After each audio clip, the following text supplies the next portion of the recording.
The following event is produced by WCSN, the home of world champions. With this, the lineup for the men's lightweight double sculls, and a fascinating lineup it is too. The Hungarians, Zsolt Hurling and Tamás Varga, who've been preparing down in the southern part of Australia, not here. They're the world champions. No doubt we'll see them later in the season. So once again, lightweight double sculls. So individually, none of these men can weigh more than 72.5 kilos, and collectively, their average must not exceed 70 kilos. Great Britain's Tim Mayle and James Lindsay, well, they're only fourth in their semi-finals to the Czechs, so sadly they're not in this final.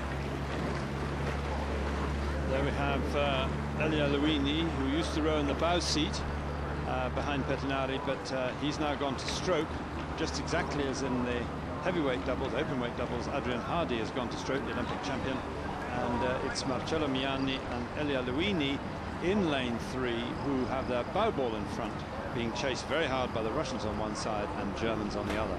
That's exactly how the selection from the semi-finals indicated it would be. You can see at the top of your picture some fairly heavy-looking cloud coming over, and the wind at the moment we think is still straight tail, but it's been very changeable through the day and anything could happen. Germany in lane 4 and chasing up the Italians, and Luini and Pettinari, in a way, I guess, what a disappointing story for them, having won 3 world titles together and then coming to the Olympics in Athens, and it all fell apart physically and mentally. Yes, they had been racing well that season, so they'd been winning the World Cups earlier on, and they were in great form. And then just, I don't know whether it was the pressure of the Olympics or some illness or something, but it all fell apart. And they've been unable to get it back in a bow together, so that they formed different doubles last year. And this is the one that has come to the top of the heap. 500 meters and pretty close, all within a couple of seconds of each other, and all to play for here. But there you can see the Italians, who are ahead of Germany.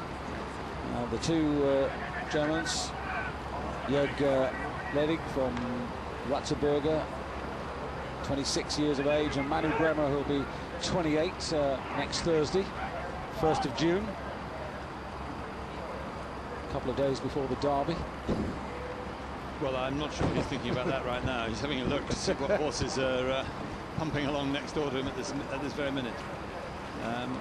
Not looking around too much, just glancing across to the right, but I think that's probably just his natural style. He's not really looking too hard at Miani and Luini. He's just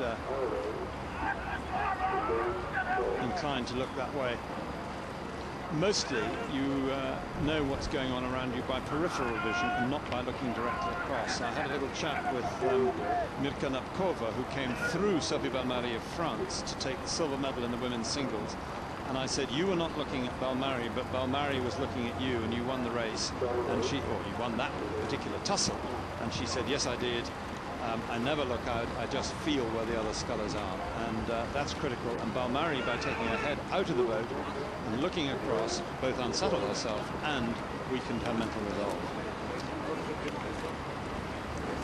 Coming to the halfway stage in the men's lightweight double sculls, and it's even Steven pretty well between Germany and Italy, with Australia moving up into 3rd place. That's Cameron Wurf and Sam Belts, who were not in the final of the World Championships. They were in the B final a year ago, and this is really interesting now because the Germans, Hugh, are really taking on these 2 Italians. I must say that although the results give the Italians as leading at that mark, I actually believe the Germans just got their noses in front there. But it is only halfway, and Elia Luini is a great racer, so he may well try and turn the tables again. But I think it's Germany in front at the moment, and that's why they're in camera. Well, we've had a day of attacks and counter-attacks, and it wouldn't be the first time that a German sculler, as it was in the case of Marcel Hacker in the men's single sculls, went into the lead, and decisively so, only to find himself counter-attacked by Britain's Alan Campbell, who came back decisively and impressively to take the men's single sculls. And are we seeing a mirror or a repetition of that happening now? Well, that's exactly what happened in the women's double as well, when Vernon and Bebbington came through. So having been rolled over once, came back and won the race. And I do think the Italians were back in front from those two pictures. Here we can see them, the Italians on the right of the picture, are not leading by a length over Germany below them, but are in fact just in front. 500 meters to go in this lightweight double sculls, and it's all to play for between the front two. In third place going through there, Japan. Now this is a much better performance, an encouraging performance here from Takehiro Suda and Dasaku Takeda, because they really were disappointed with themselves. Always hard to live up to your own expectations, particularly when the regatta's on your home water, but it didn't quite happen for them last year. Maybe it's going to be their turn to find a place on a World Championship medal podium. Who knows? This is very much foxing going on here. Neither crew has made the decisive burst. Neither crew has raised its rate of striking significantly. They're just trying to wear each other down still, and obviously biding their time. And I would guess that when they get only into the last 100, 150 meters, will one of them make a break for the front, because they are dead level as we speak.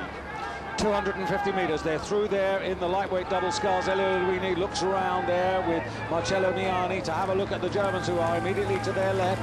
They've had a crafty look to their right here, and there really is very little, but the Italians just beginning to eke this out now, just beginning to apply the pressure. The stroke weight up to 39. Crowd beginning to get behind these crews now, trying to raise the game for the Germans, but every time Germany raise the game, the Italians raise it again. 41.5 strokes, and they've now pulled it out to half a length with about 55 meters to go now towards the finish line now. Japan solid in third place, ahead of Australia, who are fourth, but it is the Italians who are and the Germans are all over the place. They've run out of gas, they've caught a crowd, they've hit a buoy, and in fact Japan closing on them as well. They're almost out of their lane, and well, Italy easily through in the end.